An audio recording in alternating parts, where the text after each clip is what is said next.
안녕하세요. 뻔뻔한먹두빠입니다. 구독과 좋아요, 알림 설정, 회원가입 부탁드리겠습니다. 하락폭 커지는 아파트값. 일단 상점에서 하점까지 내려가는데 굉장히 짧은 폭의 단기적 하락을 기록을 했고요. 그만큼 하락폭은 굉장히 커졌었습니다. 2022년 그래프죠.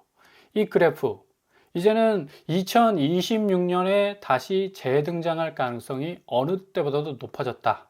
왜냐? 지금 뭐 사방에서는 도리어 아파트값 올라간다 그러고 강남 상구와 마용성 규제를 비웃듯이 그 높은 규제의 허들을 넘어가고 있다라고 많은 사람들이 얘기를 하고 있습니다. 마치 서울 아파트 일단 내 집이라는 깃발을 꽂아 놓으면 계속해서 상승할 수밖에 없다라는 그런 엄청난 우상향 궤적의 몰빵 현상이 계속해서 일어나고 있어요. 근데 실질적 지표를 아주 냉정하게 보자면 2020년 궤적을 그대로 답습하는 과정으로 지금 가고 있습니다. 2022년 1년 전 2021년 2, 3분기부터 지금 현상하고 똑같은 현상들이 일어났었어요. 서울, 강남 상구, 마용성이 엄청난 상승세로 다시 우상향 궤적으로 치열하게 집값을 들어 올릴 것이다 라는 어떤 이 전망들이 많이 나왔었는데 실제로는 2022년 들어서면서 미국의 기준금리 인상과 금융시장의 엄청난 변동성을 바탕으로 해서 하락폭이 무진장하게 아파트가 커졌었습니다. 이름에 따라서 서울 부동산 매매 가격 전망지수 추이를 보시면 일단 2021년 제가 말씀드렸듯이 113 이 지수를 찍을 정도로 엄청난 이 고가의 아파트 오름세 추이를 보여줬고요. 2022년 들어서면서 완전히 내리꽂는 식의 엄청난 하락세를 보여줬었습니다. 그만큼 당시에 가장 이런 2022년도까지의 집값 추이를 끌어내릴 수 있었던 가장 핵심적 요인 하나를 꼽으라면 금융시장의 대변동성이었어요. 당시 여러모로 금리 부분이 계속적으로 집값의 변동성을 자극하는 그런 요인 중 하나였는데 지금 보십시오. 지금은 이제 주식시장이 상당히 활성화되면서 반대적으로 자산시장, 아파트 시장에 엄청난 변화를 지금 예고를 하고 있습니다. 금리는 똑같이 가고 있어요. 그 당시 금리, 기준금리는 뭐 매달 올리는 식으로 기준금리 인상으로 갔지만 지금 중앙은행에서 기준금리 홀드하고 있지 않습니까? 그 올리는 거랑 똑같은 체감적 효과가 있어요. 이렇기 때문에 시중은행이 눈치 보지 않고 계속해서 펌프질하면서 주담대 금리를 올려치고 있지 않습니까? 그러니까 금리 상황도 체감적으로 느껴질 때는 당시에는 이게 거꾸로 갔었습니다. 한국은행은 기준금리를 미국 기준금리 인상과 함께 그렇게 파격적으로 올리질 않았습니다. 왜? 시장의 여파가 너무 크다. 대신에 시중은행은 고객 유치한다고 그 와중에도 주담대 금리를 내렸었어요. 그러니까 참 어처구니 없는 일들이 벌어졌었죠. 이런 어떤 금융시장의 대변동 때문에 2022년에 집값이 급격하게 꺾였다. 그러니까 그 당시의 상황하고 지금 얼마 되지 않았습니다. 뭐 3, 4년밖에 더 차이가 납니까? 그죠? 그 상황을 그대로 지금 재현을 하고 있다. 그리고 그 기저에 가장 한국 아파트를 불안불안하게 만들고 있는 것이 바로 이제 부채 문제죠. IMF까지 지금 경고에 나섰는데 한국의 이 나라빚 비기축 통화국 중에 가장 빨리 증가하고 있다. 이게 지금 정부에서 여러 가지 어떤 공공적인 어떤 행사를 위해서 공적 자금을 쓰기 위해서 빚을 내는 것도 있겠지만 가장 그 빚의 중심에는 주담대입니다. 주담대.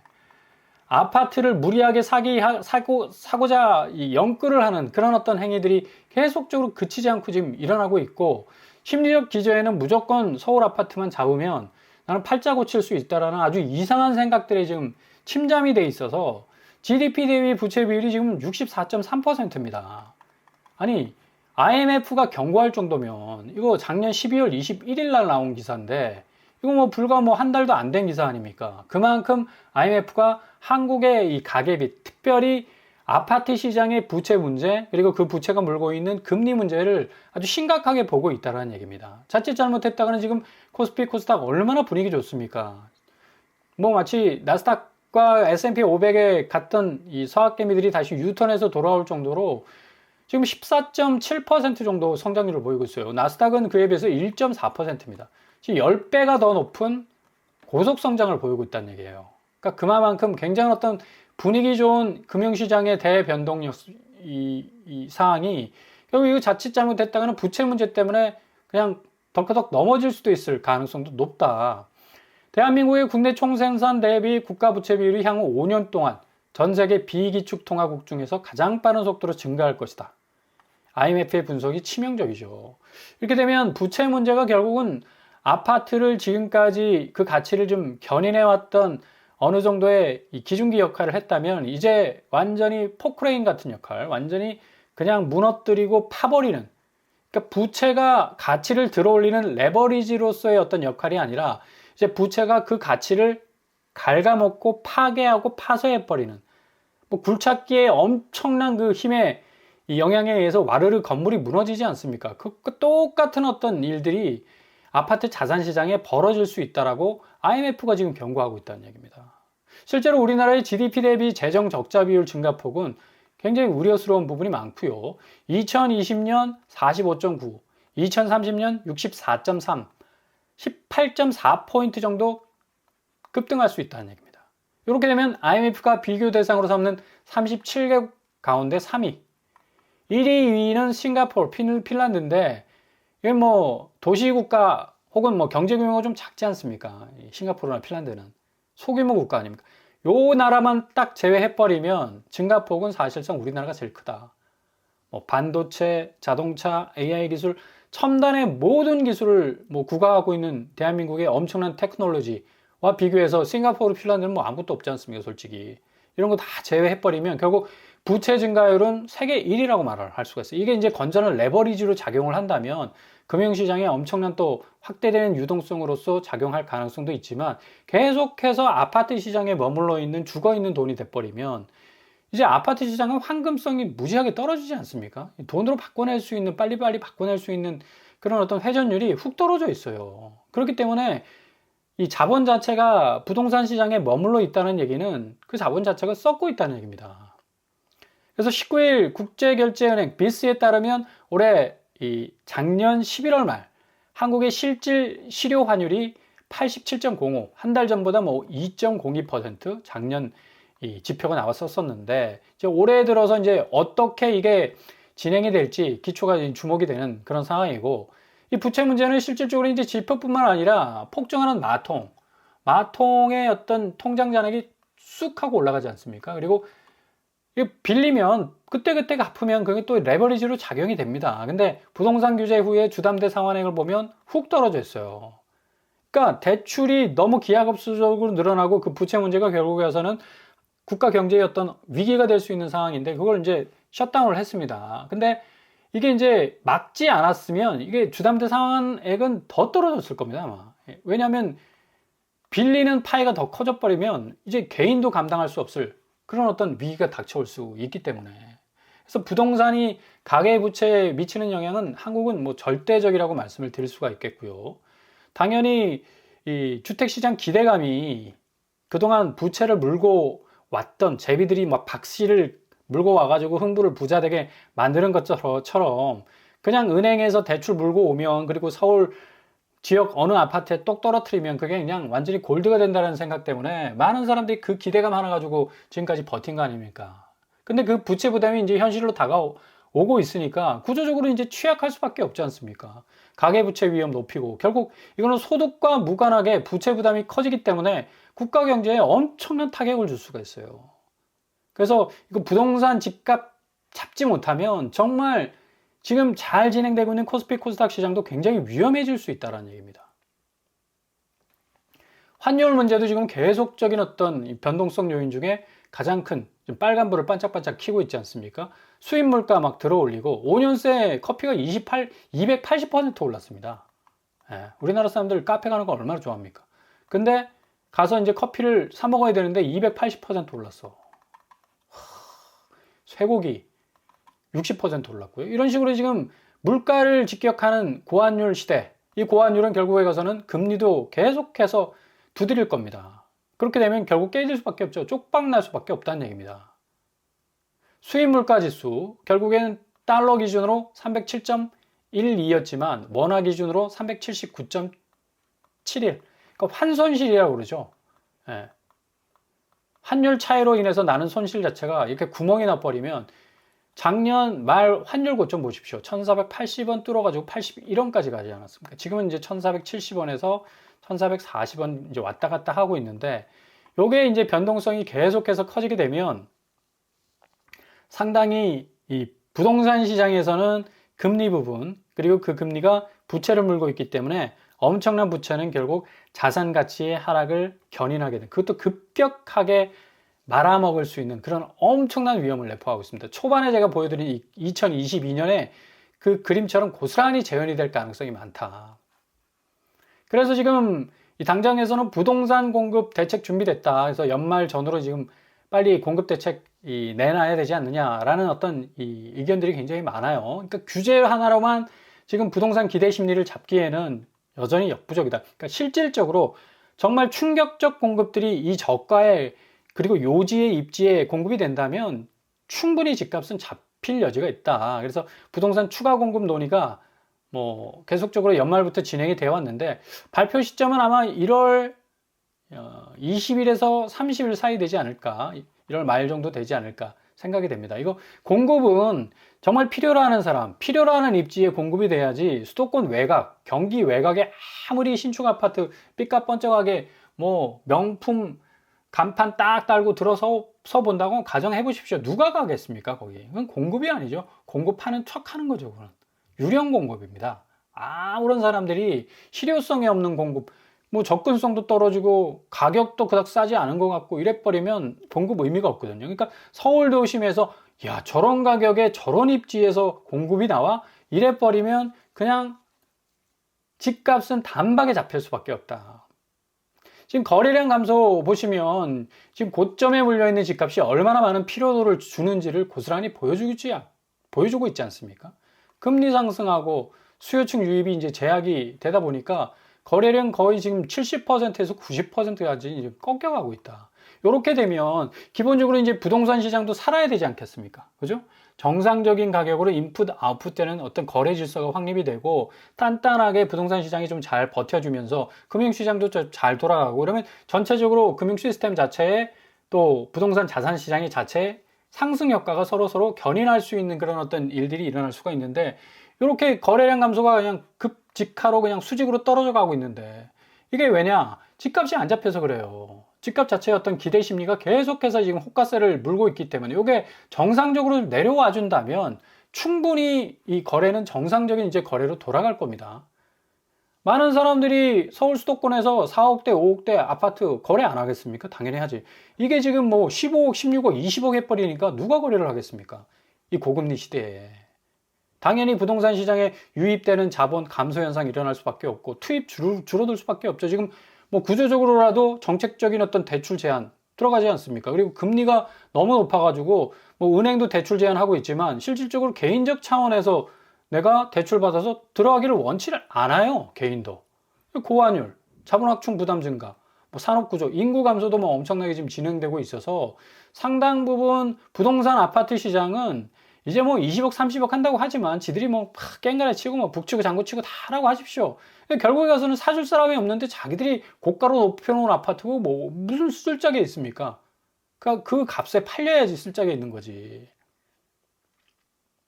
아무튼 정부의 부동산 대출 규제는 계속적으로 좀 진행이 될 것 같고요. 금융권 역시도 지금 상당히 대출 규제가 빡빡하게 2026년에는 돌아갈 가능성 높아서 뭐 일일 아파트 거래량 보십시오. 그냥 완전히 박살이 났지. 10건에 그치고 있는데. 이렇게 되니까 3분기 전국 아파트 거래 금액이 58조, 전분기 대비 23% 정도, 23.6% 정도 줄어가고 있습니다. 굉장히 심각한 지표거든요. 이렇게. 지금 주식 종목과 바꿔서 한번 생각해 보십시오. 삼성전자하고 뭐 SK하이닉스가 지금 이 많은 외국 자본이 유입되고 또 국내 또 개미들이 올라타고 있는데 이게 20% 그냥 거래량이 확 떨어졌다고 보십시오. 그냥 주가는 그냥 대폭락합니다. 그냥 증발될 겁니다. 지금 아파트 시장이 이런데 아파트 시장이 계속해서 오른다는 말 자체가 얼마나 기가 막힌 일입니까? 그죠? 아파트 거래 금액 23.6, 거래량도 18.1% 줄었고, 지금 대체제로 불리는 부동산 시장의 지식산업센터 거래 금액 보십시오. 그냥 수직 낙하하고 있어요. 상업용 부동산 완전히 지금 박살나고 있고, 거래량 47.3%, 거래금액 53.5%, 아파트가 고스란히 이 길을 따라갈 거란 얘기입니다. 그러니까 사람들이 너무 고점에 물려있는 아파트 이제 아유 난 쳐다보기도 싫다, 말머리 돌려가지고 코스피에 올라타자, 포모 현상 온다고 하지 않습니까? 내가 아파트 못 사니까 내도 결국은 이생 집망 아니냐, 이생에 집 가지는 거 망하는 거 아니냐, 뭐 이런 식으로 포모 현상이 왔는데, 이제 코스피 쪽으로 사람들이 관심이 뭐 이렇게 바뀌다 보니까 보름새 뭐 투자 예탁금이 5조 정도 늘 정도로, 금융시장은 유동성의 천국입니다. 거의 11일 거래 뭐 코스피가 연속 상승 터지고 다음 주 뭐 5천 찍나 이런 얘기까지 나오고, 환율 뒤흔드는 뭐 서학개미, 그죠? 서학개미들도 이제 뭐 이제 양다리 걸칩니다. 코스피 코스닥 시장 너무 좋으니까 여기 안 할 이유가 없고 미국 시장도 좋긴 좋은데 요새 조금 보합의 의미를 좀 느낌적 느낌을 준단 말이죠. 그러니까 아이고 그냥 좋은 곳으로 그냥 돌리자 해가지고, 해외 투자가 230조 뭐 크게 늘었다 하지만 아마 유턴되는 금액도 굉장히 상당 부분 많이 늘어날 것이라고 생각이 됩니다. 다우, 나스닥, 뭐 S&P 오르기 시작하면 얘들도 뭐 정신없이 오르는 곳인데, 제가 초반에 말씀드렸듯이 지금 1분기, 그러니까 1월 시작한 지 얼마 안 됐지만 미국은 1.4, 한국은 14.7 정도입니다. 그러니까 10배 정도의 차이의 성장률을 보이고 있어요, 코스피가. 전체적으로 금융시장은 아주 잘 돌아가고 있다. 일본 니케이, 유럽, 뭐 항생, 아시아 증시 다 좋고요. 5천 코스피 등등 6천 코스피, 말을 할 정도로. 자, 이렇게 되다 보니까 지금 서학개미들이 계속적으로 자본을 빼가지고 혹시 환율을 더 자극하는 거 아니냐, 이래서 증권사들 좀 눈치를 실금실금 보고 앉았는데 마케팅 전면 중단하고 공격적으로 했거든요. 어떻게 해서든 뭐 그냥 미국 주식 자유롭게 하게, 프리패스 하기 위해서 여러 가지 뭐 광고 뭐 오만상 그냥 여러 가지 루트들을 뚫어놨는데 다 차단했습니다. 일단은 너무 쉽게 빠져나가는 이 자금을 좀 막아내기 위해서, 이거 환율 자극하는 요인 충분히 될 수가 있어요. 자, 뭐 워낙에 그래도 그럼에도 불구하고 천스닥 시대를 열 만큼 코스피 코스닥이 너무나 좋기 때문에 아마 뭐 자연 발생적으로 유턴 현상이 일어날 가능성 높습니다. 뭐 매주 미국 나스닥 그 커뮤니티 SNS상에서는 한숨밖에 안 나오죠. 아, 이제 미장 끝났나 보다. 야, 우리 다 이제 코스피 코스닥으로 돌리자, 이런 얘기가 나올 정도로 불같이 오르는 이 국장 외에 미국 증시는 조금 약간 차갑다라는 어떤 느낌적 느낌을 지울 수밖에 없는 거고, 아무튼 유동성은 너무 넘치고 넘쳐서 계속해서 무섭도록 성장하고 있습니다. 근데 반대적으로 지금 부동산 시장은 유동성의 이 한계에 딱 갇혀 있다. 정책적 금융 대출 제한도 받고 있고, 펄펄 끓는 주식 외에 채권 부분과 아파트 부분은, 아파트도 같이 뭐 에브리싱 랠리 안에 들어가지 않느냐 얘기는 하고 있지만 거래량이 터져야지 이게 증명이 되는데, 증명 안 된 지금 상승세를 얘기하고 있기 때문에 이게 문제죠. 실질적으로 부자들은 자기 포트폴리오 중에 부동산 비중을 줄이고 있어요. 선수들이 지금 다 빠져나가고 있다는 얘기입니다. 2011년 58.1% 부동산 비중이 있었는데 이제 점점 줄어들고 있다는 얘기예요. 54%, 한 4% 정도 줄었네요. 유망 투자처로 절반이 넘는 사람들이 이제 55%가 주식을 지금 손꼽을 정도로 상당히 금융시장에, 제가 그렇다고 해서 뭐 주식 쪽으로만 가야 된다고 얘기 드리는 게 아니에요. 무주택자라면 그러니까 안정적 주거를 위해서 내 집을 가져야 되죠. 그래서 금융시장의 흐름을 좀 잘 살펴보셔야 된다는 얘기고, 서울의 임의경매 고금리 거래 위축에 8년 만에 지금 최대 찍고 있지 않습니까? 결국 이거는 선제지표이기 때문에 앞으로 구축 시장은 내려올 수밖에 없는 그런 상황으로 가고 있다라고 보시면 된다는 얘기입니다. 결국 기다리면 정말 확실한 기회가 여러분 눈앞에 나타나게 될 겁니다.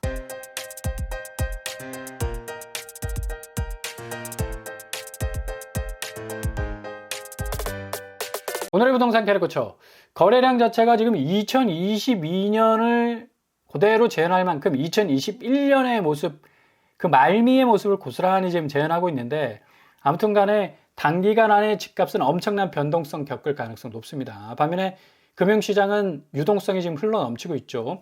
유동성에 막혀있는 부동산 시장, 앞으로 내리막길을 갈 수밖에 없는 그런 상황인데 좀 잘 살펴보시면서 한 발 한 발 전진해 나가실 수 있길 바랍니다. 오늘도 응원합니다. 항상 여러분의 길이 꽃길만 되실 수 있길 바랍니다. 이상으로 뻔뻔한 북덕방을 마치겠습니다. 구독과 좋아요 부탁드립니다. 감사합니다.